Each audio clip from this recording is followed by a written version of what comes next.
So today we are going to repeat some part of atomic absorption spectroscopy. You may call it as atomic absorption spectrometry because during the last lecture, due to power supply problem, our lecture was disturbed. So today again same problem is there. It arises frequently, but no problem. We will continue. I will be in contact with you. So this is what your screen. So we'll see again some introductory part and proceed one by one slide. Okay, so here it is. So as we know that it is absorption spectroscopy, and before that we have studied the emission spectroscopy. Okay, here we are studying absorption spectra.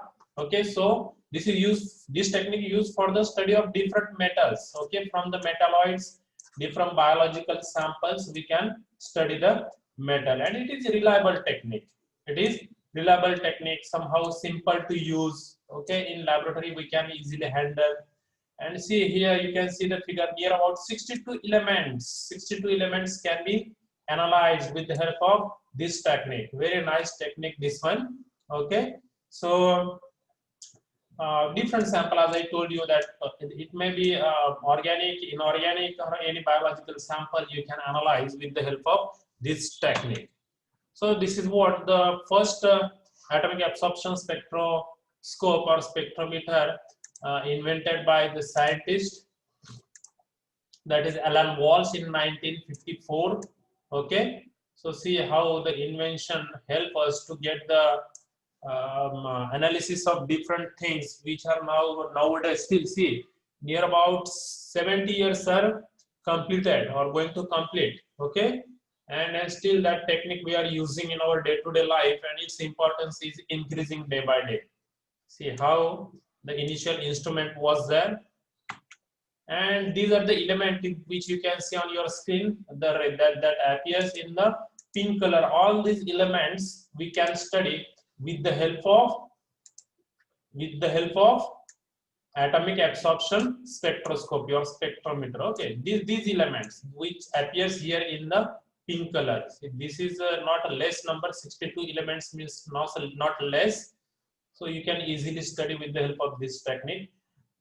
Okay, but what is the basic requirement for this instrument to study this element, we'll see in detail. Okay, so in this technique, free atoms that are in the gaseous state, free atoms that are in the gaseous state are generated in an atomizer, and that atoms can absorb the radiation of specific frequency. प्रत्येक atom जो आहे त्याची characteristic wavelength absorb करतो. जसं सोडियमचं आपण बघितलं 589 and 589.6 characteristic radiations which were absorbed by the sodium metal. Okay, now here different elements absorb the different characteristic wavelength, and that we are going to see one by one. Okay, so see, it quantifies it quantifies the absorption of ground state atom in the gaseous state. Okay, the atoms absorbs UV light, then visible light. Okay, and make the transition, and make the which light it absorbs, UV and visible. So we are going to use source for that. Light source आपण वापरणार आहोत. जो gaseous state item मध्ये item जो आहे त्याच्यावरती आपण ही light strike करणार आहोत. Will see, and we will make that atom to go into the transition state or higher electronic energy level, and the analyte or the substance, okay, of which concentration can be determined easily with the help of this technique. Okay, so what we are doing here, we are just exciting the atoms from ground state to excited state with the help of light source. Okay, but to take that atom into the gaseous state, we are using flame over there. Okay, so but with the help of calibration curve, okay, we can easily find out the concentration of each and every element. Okay, again two more methods are there which we have studied. in the flame emission spectroscopy. That two techniques are also going to continue over here. Okay, so again, see metalloids from the environmental sample you can easily analyze.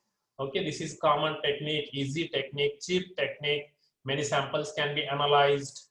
Okay, and these are what its advantages. So that's why we are using. See, in your laboratory nowadays, the advancement or development is taking place, and this instrument is now it appears like this. After 10 years, it may not be like this appear. Okay, means its appearance may be different. Why? Because inventions की आणि त्याच्यामध्ये काही modification होऊ शकतात. जसे cellphone मध्ये mobile मध्ये modification होत असतात, in a same way all the techniques are developing slowly and slowly. Okay, and that is due to the research which is going on continuously in the research and development center. Okay, so now this is the diagram from your book. What instrumentation is there, what things are required. So there is a requirement of power supply. That power supply is given to the hollow cathode lamp. आता हा hollow cathode lamp काय असतो, try to understand in proper way, कारण हे जर समजलं तर पुढे थोडंसं आणि इझी होईल. हा hollow cathode lamp आहे. हा प्रत्येक इलेमेंटचा, पूर्वी काय करायचे की प्रत्येक इलेमेंट साठी स्वतःचा एक hollow cathode lamp असायचा प्रत्येक इलेमेंटचा. ओके, आणि याच्यामध्ये जे मटेरियल आहे, तुम्हाला पुढे हा कॅथोड लॅम्प आपल्याला स्टडी करायचा आहे. याच्यामध्ये एनोड आहे, कॅथोड आहे. या कॅथोड पासून रेडिएशन त्या ठिकाणी हे होत आहे, लाईट जी होते ती पास होते, आणि ह्या फ्लेम मध्ये जो तुम्ही सॅम्पल जो तुम्ही इंजेक्ट केलेला आहे, here this is your flame. Okay, so what ever sample injected from this side, okay, and that is injected along with your fuel, and oxidant. Oxygen gas oxidation साठी तो gas लागतो तुम्हाला, oxidant, आणि हा fuel आहे. So what happen here,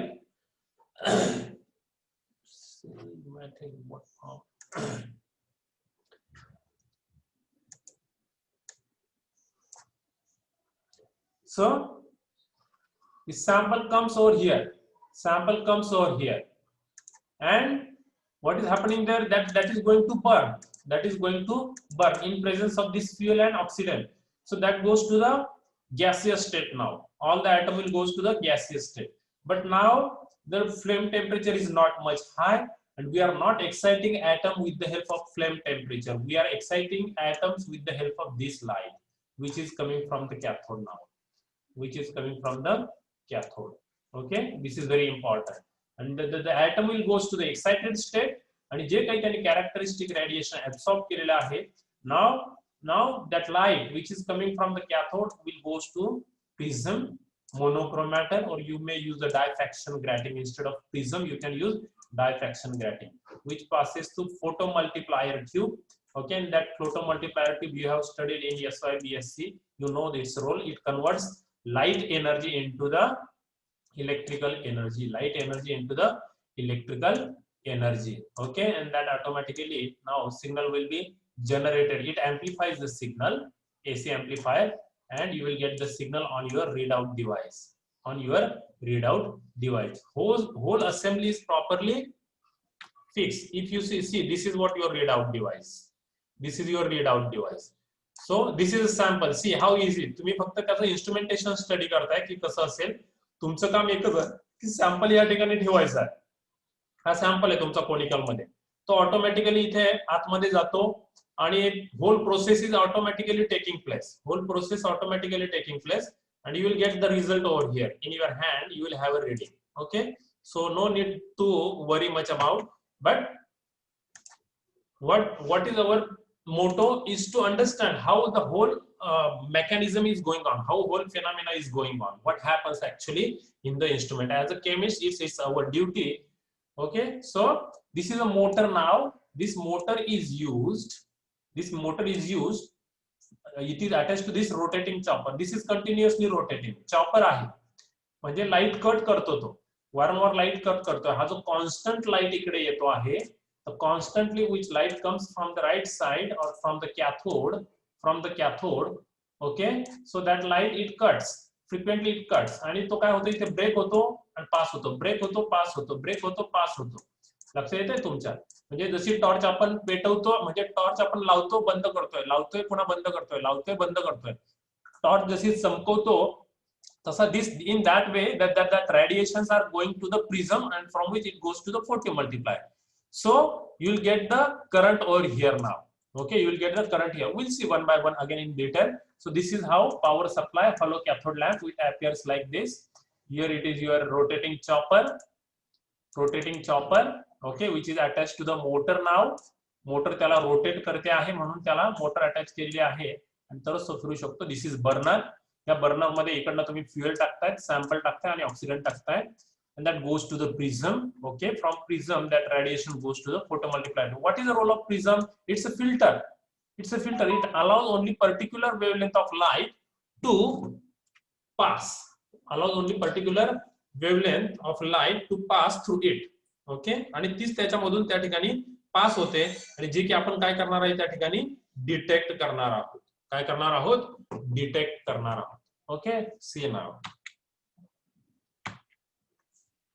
Yeah, here it is your light source. How it appears? How it appears? Light source first. याला तिकडनं त्या ठिकाणी पॉवर सप्लाय दिलेला आहे. हा असा तुमचा हॉलो कॅथोड लॅम्प असतो है ना. पूर्वी काय असायचा, प्रत्येक मेटलचा सेपरेट हॉलो कॅथोड लॅम्प असायचा, but now days it is available in multi elemental form, की त्याच्यामध्ये ऍट अ टाइम भरपूर इलेमेंट्सचा तो बनलेला असतो, म्हणून तो पूर्वी वारंवार चेंज करावा लागतो. तुमचा सोडियम डिटेक्ट करायचं असेल तर सोडियमचाच वापरायचा, त्याच्यानंतर लिथियम डिटेक्ट करायचं असेल तर लिथियमचाच वापरावा लागायचा. मग पहिला सोडियमचा रिप्लेस करायचा आणि लिथियमचा टाकायचा है ना.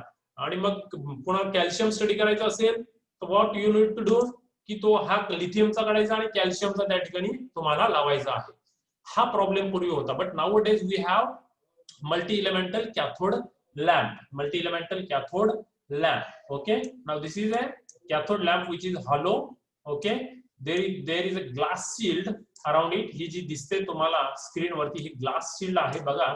तुम्हाला स्क्रीन वरती क्लिअर तिथे शायनी अपीअरन्स दिसतो आहे. ही की ग्लास शील्ड लावलेली आहे त्याच्या भोवती. Okay, and here it's a quartz window. The window is there. This is a glass envelope and this is tungsten anode. Tungsten anode. How it works? See now. What happens? It is the most common source of radiation. Okay, it contains tungsten anode and hollow cylindrical cathode. Hollow cylindrical cathode ज्याच्यातून actual light बाहेर पडणार आहे. हा जो cathode आहे ना, हा जो कॅथोड, हा तुम्हाला जो इलेमेंट डिटेक्ट करायचा आहे, आता सर्वच इलेमेंट असतात त्याच्यामध्ये जे डिटेक्ट करू शकतो. आणि काय होतं की ह्या टंगस्टन एनोड पासून इलेक्ट्रॉन, इथून इलेक्ट्रॉन निघतात, याच्यातून काय निघतात, इलेक्ट्रॉन निघतात आणि याच्यामध्ये जो गॅस आहे ह्या गॅसवरती स्ट्राईक होतात. याच्यामध्ये गॅस आहे भरलेल्या ह्या ट्यूब मध्ये, याच्यावर स्ट्राईक होतात आणि तिथून पुन्हा याचं आयोनायझेशन झाल्यानंतर, या गॅसचं आयोनायझेशन झाल्यानंतर हा गॅस याच्यावरती स्ट्राईक होतो. कशावरती? हा जो कॅथोडचा जो तुमचा हे जे आहे ना सरफेस, याच्यावर स्ट्राईक होतो आणि स्ट्राईक झाल्यानंतर याच्यातून रेडिएशन बाहेर पडतात. याच्यातून रेडिएशन बाहेर पडतात आणि ते रेडिएशन तुमचे पुढे कुठे जाणार आहे? सॅम्पल वरती जाणार आहे, जे की चॉपर थ्रू जाणार आहे. म्हणजे चॉपरला हे करून जाणार आहे, त्या ठिकाणी क्रॉस करून जाणार आहे. ओके, असे प्रत्येक एलिमेंटचे रेडिएशन त्या ठिकाणी याच्यामधून बाहेर निघत आहे आणि ते आपण फिल्टरच्या साहाय्याने त्या ठिकाणी फिल्टर करतो आहोत. So these are the sealed in a glasses. What these things, जे वरती सांगितले एनोड आहे, कॅथोड आहे, हे काय? They are sealed in the glass tube along with the inert gas. मी तुम्हाला जो सांगितला की निऑन आणि आर्गॉन वापरतात, निऑन आर्गॉन. ओके, आणि ह्या ठिकाणी त्या गॅसचं आयनायझेशन होऊन तो इथे स्ट्राईक होणार आहे या कॅथोड वरती. Okay, each element has its unique lamp. Each element has its unique lamp which must be used for the analysis. आता हे जे सेंटेन्स बुक मध्ये दिलेलं आहे, बेसिक सुरुवातीचं जे लिहिलं गेलंय ते, बट आता त्या ठिकाणी मल्टी इलेमेंटल लॅम्प अवेलेबल आहे. ओके.